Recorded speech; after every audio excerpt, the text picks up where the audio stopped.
નવયુગની જવાબદારી અને જીવન સાધના. લેખક પ્રણવ પંડ્યા. ઓડિયો 2. ગુરુદેવના આ વચનો સાંભળીને સદાશિવ સ્વામીનો અહંભાવ ચૂરચૂર થઈ ગયો. તેમણે ખૂબ વિનમ્ર ભાવે પૂછ્યું, હે ગુરુદેવ, હું શ્રેષ્ઠ વ્યક્તિત્વ કેવી રીતે ઘડું? ઉત્તરમાં ગુરુદેવ બોલ્યા, વત્સ, વ્યક્તિત્વને નવેસરથી ઘડવા માટે પહેલાં પોતાના વિચારમાં તેની રૂપરેખા સ્પષ્ટ હોવી જોઈએ. દાખલા તરીકે, જ્ઞાનનિષ્ઠ સાધકનું વ્યક્તિત્વ ઘડવા માટે સાધકના ચિંતનમાં પ્રતિપળ તેની જ્ઞાન સાધના ભળેલી રહે. આ ક્રમમાં બીજી મહત્વપૂર્ણ વાત એ છે કે ઉદ્દેશને અનુરૂપ ચિંતન સિવાય બીજા કોઈ પણ વિરોધી વિચાર કે ચિંતનનો કણ મનમાં પ્રવેશ કરવા ન પામે. ત્રીજું તથ્ય એ છે કે ઉદ્દેશપૂર્ણ વિચારોની પ્રગાઢતા નિરંતર રહે, મનન અને નિધિધ્યાસન નિરંતર થતું રહે. આવા પ્રગાઢ ચિંતનથી તદનુરૂપ ચરિત્રનું નિર્માણ થાય છે. ગુરુદેવે સદાશિવને કહ્યું, ધ્યાન રહે, ચિંતન પોતાના ચરિત્રનું નિર્માણ કરવા માટે કરવામાં આવે છે, નહીં કે બીજાને તર્કથી પરાજિત કરીને પોતાના અહમને પોષવા માટે. તર્ક કુતર્ક કરનારું ચિંતન ક્યારેય તદનુરૂપ ચરિત્રનું નિર્માણ કરી શકતું નથી. આનાથી ઉલટું, જો તર્ક કુતર્કથી બચવામાં આવે તો સર્વથા એક નવું ચરિત્ર ઘડી શકાય છે. એવું ચરિત્ર કે જે શરીર અને ઇન્દ્રિયોના ગુણધર્મને પણ પવિત્ર અને પ્રકાશિત કરી દે છે. આ જ કારણે વૈદિક ઋષિઓએ શરીર અને ઇન્દ્રિય સમુદાયની ચરિત્રતાના વર્તુળમાં વ્યાખ્યા કરી છે.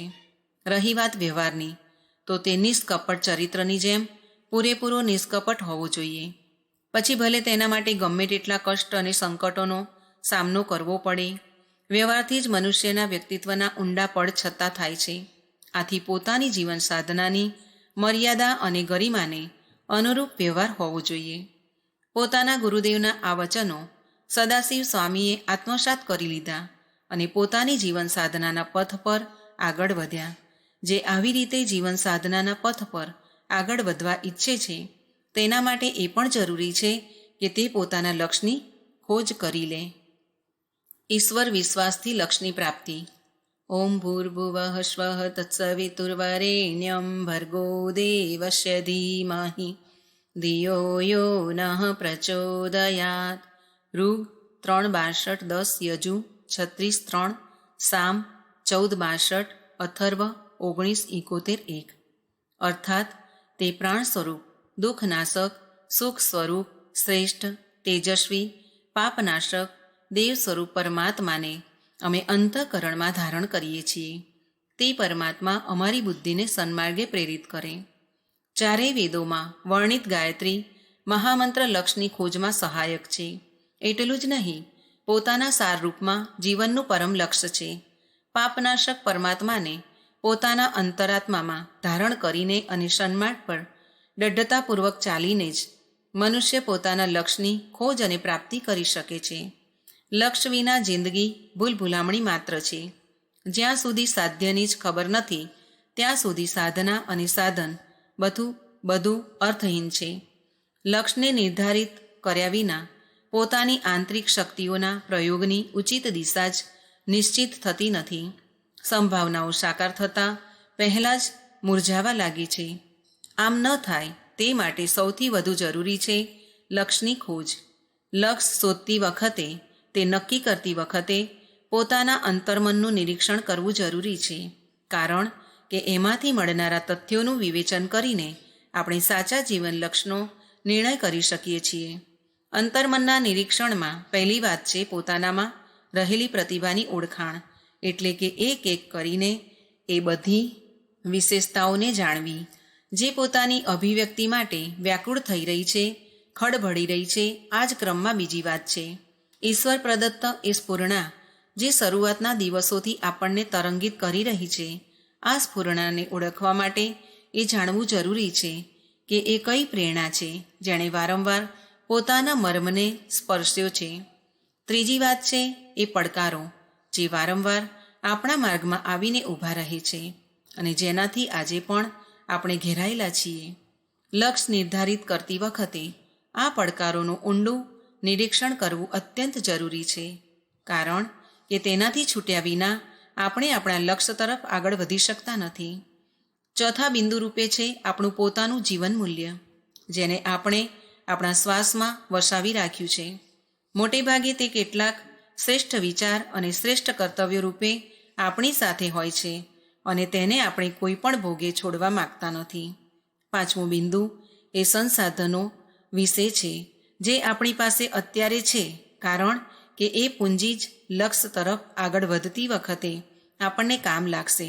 છઠ્ઠું બિંદુ એ શું અવસરો વિશે છે જે નિયતિએ આપણને આપી રાખ્યા છે. આ 6 બિંદુઓ પર સારી રીતે વિચાર કરીને આપણે આપણા લક્ષ્યની ખોજ અને નિર્ધારણ કરવું જોઈએ. ઉપર બતાવેલા 6 મહત્વપૂર્ણ બિંદુઓથી જ પણ જો કોઈ વિશેષ અને મહત્વનું બિંદુ હોય તે છે 7મું, આપણું પોતાનું સ્વપ્ન, જેની ઇન્દ્રધનુષી છટા શરૂઆતથી જ પોતાના અંતર્ગગન પર છવાયેલી છે. આ સ્વપ્નને સાકાર કરવું એ આપણા જીવનનું લક્ષ્ય હોઈ શકે છે, કારણ કે એ સુખદ સત્ય છે કે પ્રત્યેક દિલમાં એક સ્વપ્ન ઉદ્ભવે છે. એની સંભાવનાઓ પર આપણને વિશ્વાસ હોય છે, પછી આપણું સ્વપ્ન યોજનામાં બદલાય છે અને ત્યારે એક ચમત્કાર થાય છે. લક્ષ્ય કેરિયર વિષયક હોય કે પછી આર્થિક, ભૌતિક, માનસિક, પારિવારિક કે આધ્યાત્મિક, જો એકવાર એને સારી રીતે વિચારીને પસંદ કરી લેવામાં આવ્યું હોય તો તેને વારંવાર બદલવું યોગ્ય નથી. જો કે લક્ષ્યની ખોજ માટે એ ખૂબ જરૂરી છે કે ઉપર બતાવેલા 7 બિંદુઓ ધ્યાનમાં રાખવામાં આવે, કારણ કે મંગળ ગ્રહ પર જઈને વસવાની અથવા સૂર્યને ધરતી પર ઉતારી લાવવા જેવી કામગીરી જીવનના લક્ષ્યના રૂપમાં નિર્ધારિત કરી શકાતી નથી. પરંતુ જો સાચા અને તર્કપૂર્ણ લક્ષ્યની પસંદગી કરી લેવામાં આવી હોય તો પછી એમાંથી પાછા હટવા જેવી કોઈ વાત નથી, કારણ કે સાધ્ય પ્રબળ હોય તો સાધનો આપોઆપ એકઠા થઈ જાય છે. લક્ષ્યની ખોજ પછી જરૂર હોય છે તેના પર પોતાની સંપૂર્ણ એકાગ્રતાનો અર્થ છે સમગ્ર વ્યક્તિત્વ એ લક્ષ્યમાં ભળી જાય એટલે સુધી કે વ્યક્તિત્વથી લક્ષ્ય પરિભાષિત થવા લાગે. દૃઢતા, ભક્તિ અને નિષ્ઠા આ ત્રણેય આવી મળવાથી લક્ષ્ય પૂરું થવાનું સુનિશ્ચિત થઈ જાય છે. તમામ અસંભવ કાર્ય સંભવ થવા લાગે છે. લક્ષ્ય તરફ વધતા કદમોમાં આપોઆપ વેગ આવી જાય છે, એટલે સુધી કે યોગ્ય અવસર પણ આપોઆપ ઊભા થવા માંડે છે. સાથે જ સફળતાઓની હારમાળા પણ નજરે પડવા માંડે છે.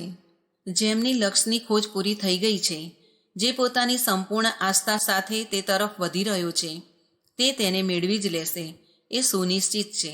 આ વિશે યુગદ્રષ્ટા સ્વામી વિવેકાનંદનું જીવન સંસ્મરણ ખૂબ જ મર્મસ્પર્શી છે. સ્વામીજીએ પોતાના જીવનના પાના ફેરવતા બતાવ્યું છે કે મારા ગુરુદેવ શ્રી પરમહંસદેવના દેહાવસાન પછી અમે બધા ગુરુભાઈઓ ધનહીન, ગૃહહીન અને સાધનવિહીન હતા. સારી રીતે ખાવાની પણ વ્યવસ્થા ન હતી. હા, પરંતુ અમારા સૌની સામે લક્ષ્ય સ્પષ્ટ હતું. સાથોસાથ અમને સૌને અમારા લક્ષ્યની પવિત્રતા અને વ્યાપકતા પ્રત્યે અતૂટ આસ્થા હતી. ભારત માતા અને ભારતીય સંસ્કૃતિનું ગૌરવ અમે ફરી પાછું લાવીશું. ભારતીય સંસ્કૃતિની પતાકા ફરી વિશ્વ ગગનમાં લહેરાશે. આ મહાન લક્ષ્ય કેવી રીતે પૂરું થશે? આ પ્રશ્નો અમારી પાસે એક જ ઉત્તર હતો: દેવી સહાયતા. કારણ કે ઈશ્વરમાં જેને આશા છે, વિશ્વાસ છે, તેમની તાકાત ફરી પાછી આવશે.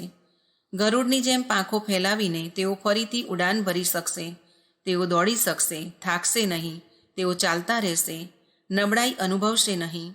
સ્વામીજી કહે છે કે જેમને અનુભવ છે તેઓ જાણે છે કે મસ્તિષ્કમાં દેવી સહાયતાનો વિચાર આવતા જ એક એવી અદ્ભુત શાંતિ મળે છે જેનું શબ્દોમાં વર્ણન કરવું મુશ્કેલ છે. મેં જ્યારે પણ મારા લક્ષ્યની સાધનામાં એકલતા અનુભવી છે ત્યારે ઈસુનું એક પ્રેમપૂર્ણ વચન હંમેશા યાદ આવ્યું છે: ભયભીત ન થા, નિરાશ ન થા, કારણ કે હું તારો ભગવાન, તારો ઈશ્વર સદા તારી સાથે છું. જ્યાં જ્યાં તું જઈશ ત્યાં ત્યાં હું તારી સાથે રહીશ. દેવી સહાયતા અને દેવી અનુભૂતિઓની ઉર્જાવાન ક્ષણ સદાય પવિત્ર અને ઉચ્ચ લક્ષ્યની પ્રાપ્તિમાં સહાયક બને છે. હા, એટલું અવશ્ય છે કે લક્ષ્ય જો વ્યાપક અને વિરાટ હોય તો તેને આપણે કેટલાય ચરણોમાં પૂરું કરવું જોઈએ. તેના માટે આપણે પ્રત્યેક વર્ષે, મહિને અને પખવાડિયે ઉદ્દેશોનું નિર્ધારણ કરી લઈએ તો વધુ સારું અને ધીમે ધીમે પરંતુ દૃઢતા, ભક્તિ અને નિષ્ઠા સાથે તે તરફ આગળ વધીએ. પરમેશ્વરને આપણા સહાયક માનીએ અને ગાયત્રી મહામંત્રને સ્વયંનો આધાર માનીએ. આ દેવી આધારથી લક્ષનું અંતર સહજતાપૂર્વક નિશ્ચિત કરવાની એક અપૂર્વ રહસ્યમય ક્ષમતા વ્યક્તિત્વમાં પેદા થઈ જાય છે. બસ આ ક્રમમાં લક્ષ્ય તરફ વધતા કદમોની સાથે પોતાના સ્વાસ્થ્ય તરફ દુર્લક્ષ ન રાખીએ. જીવન સંગીત વાગે છે સારા સ્વાસ્થ્યના સાજ પર. આયુર્મે પાહી પ્રાણમ, મે પાહ્ય પાનમ મે પાહી, વ્યાનમ મે પાહી, ચક્ષુર મે પાહી, ક્ષોત્રમ મે પાહી, વાચમ મે પિત્વ, મનો મે જિન્વાત્માનમ મે પાહી, જ્યોતિર્મેયચ્છ. યજુ 14:17. હે પરમાત્મા, આપ મારા આયુની રક્ષા કરો. આપ મારા પ્રાણ, અપાન અને વ્યાન વાયુઓની રક્ષા કરો. આપ મારા આંખ કાનની રક્ષા કરો. આપ મારી વાણીને પુષ્ટ કરો અને મનને તૃપ્ત કરો. આપ મારા આત્માની રક્ષા કરો અને મને પ્રકાશ આપો. સ્વાસ્થ્યની સમગ્રતા જીવન સાધનાનો પાયો છે.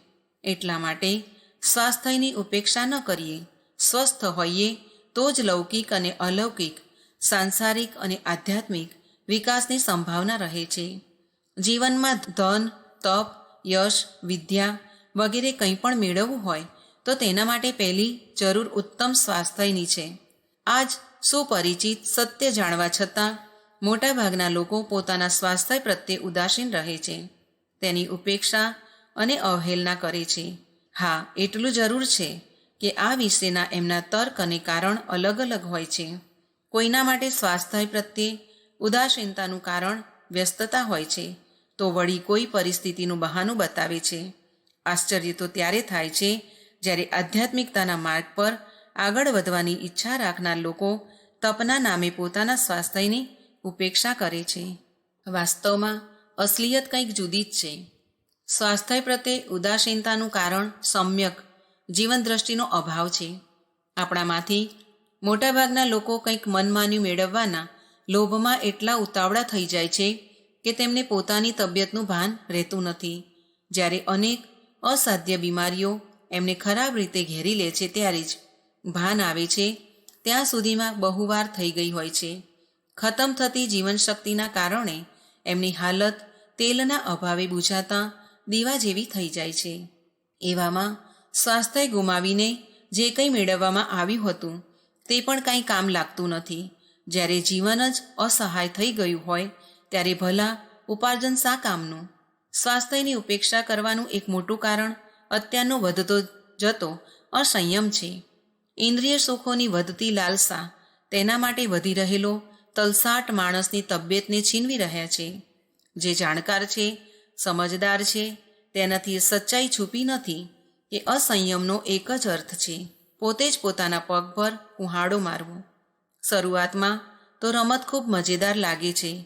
લોહીનો લાલ રંગ વધારે વિલાસિતાની રમત રમવા માટે લલચાવે છે, ઉશ્કેરે છે, પરંતુ જોત જોતામાં સ્થિતિ વિકટ અને ભયંકર થઈ જાય છે. જાત જાતના અસંયમ વિચિત્ર બીમારીઓને જન્મ આપે છે.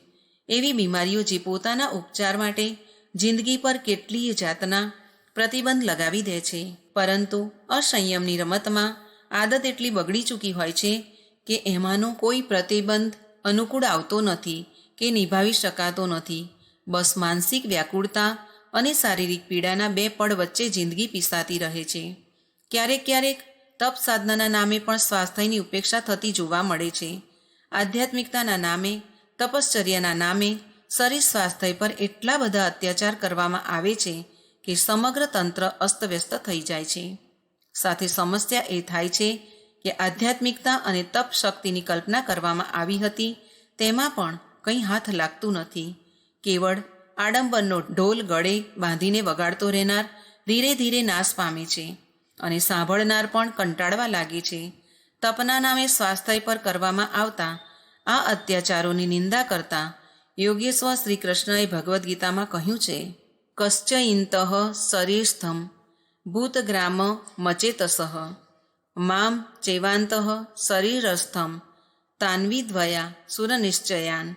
અર્થાત જે શરીર રૂપે સ્થિત ભૂત સંપ્રદાયને અને અંતઃકરણમાં સ્થિત મને પરમાત્માને પણ કૃશ કરનાર છે એ અજ્ઞાનીઓને તું આસુરી સ્વભાવવાળા જાણ.